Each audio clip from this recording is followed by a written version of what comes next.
आजच डाउनलोड करा आणि तुमच्या आवडत्या मालिकांचा आनंद लुटा। काय ग बाळा, तुला इतका त्रास होत होता इथे आणि एका शब्दाने बोलली नाहीस मला।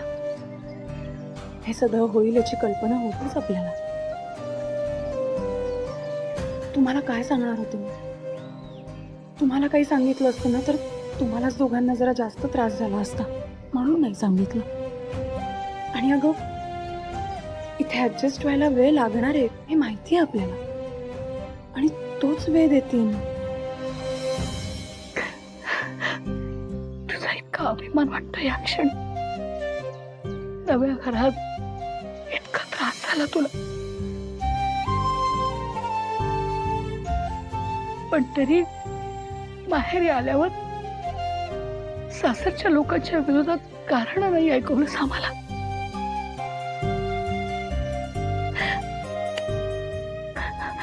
असंच वागायचं असतं बाळा, असंच। सिंचना, मला खरं सांग, तू माहेरी का निघून आलीस?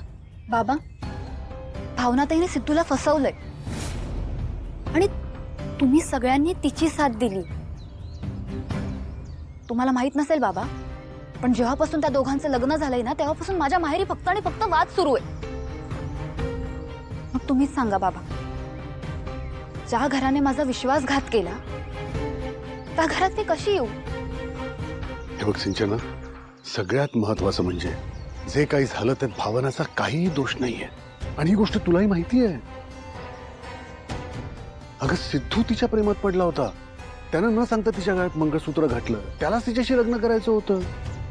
भावनाची काय चूक आहे यात?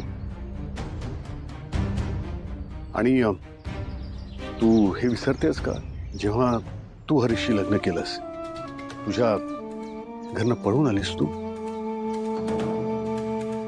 तेव्हा तूही तुझ्या घरच्यांचा विश्वासघात नव्हता केलास? त्यावेळेस तुझे घरचे तुझ्यावर चिडले असतील, खूप वाद झाले असतील घरात,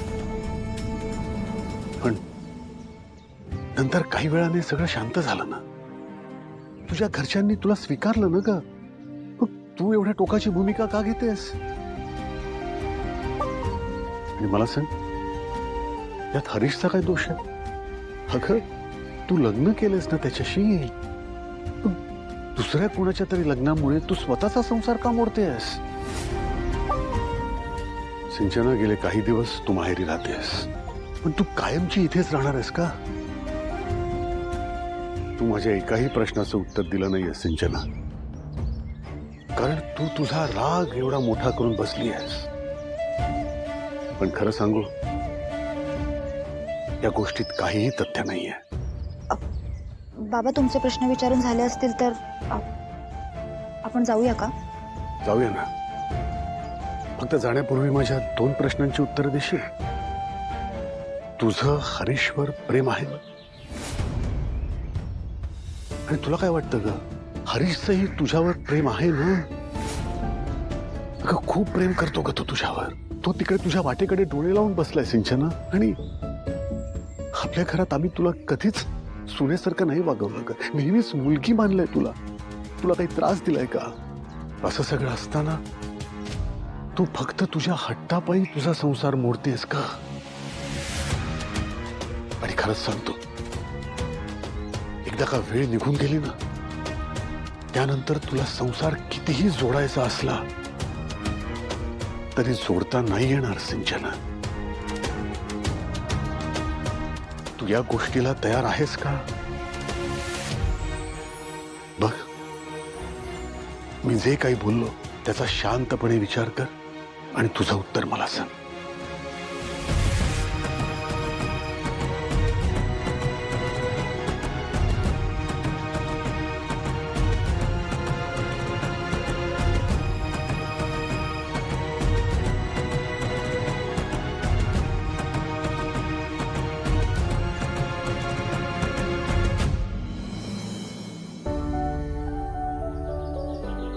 काय म्हणाली सिंचना?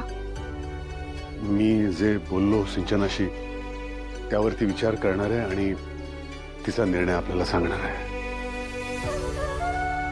माझ्या नातवाचं आणि नातीचं आयुष्य बर्बाद झालं ते तुमच्यामुळं।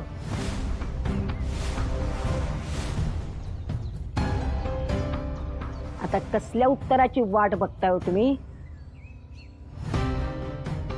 सिंचू, मला काय ठरवलंयस? मी आता परत त्या घरी येणार नाहीये.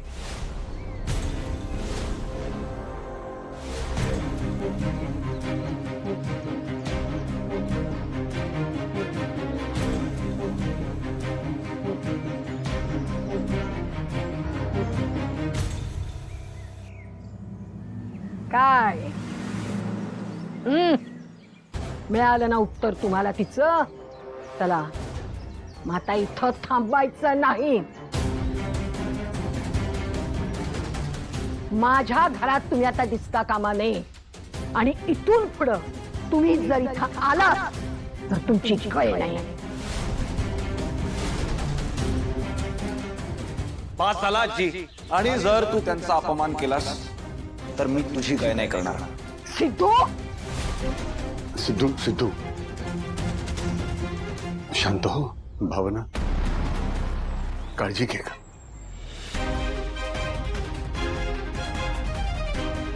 आणि आजी, तुम्ही आमच्या मुलीशी कितीही वाईट वागलात ना, तरी आम्ही आमच्या मुलीला तू तुझा संसार मोड असा सल्ला कधीही देणार नाही.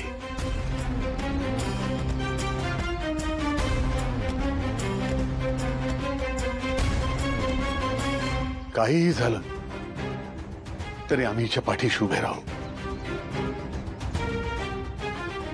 या दोघांना कुठलीही मदत लागली तर ती करू.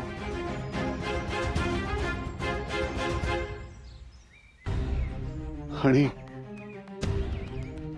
संसार मोडू नका रे मुलांनो, असं सांगू.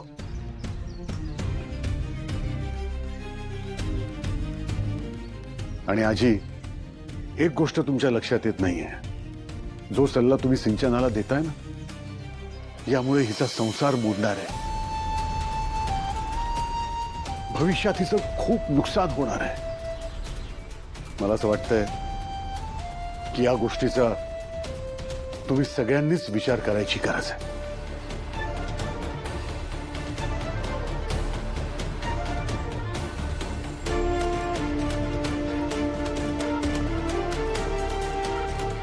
निघतो आम्ही.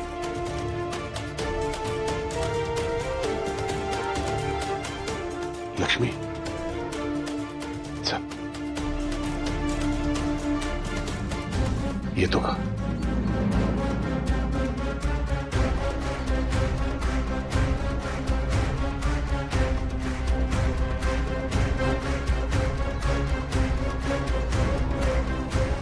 श्रीनिवासराव, तुम्हाला द्यायचे तेवढे तर द्या आम्हाला. आणि एक गोष्ट लक्षात ठेवा, यापुढे तुमच्या या अवलक्षणेला, तुमच्या लेकाला आणि तुमच्या अख्ख्या दळवी कुटुंबाला सुख नावाची गोष्टच मी पाऊच देणार नाही.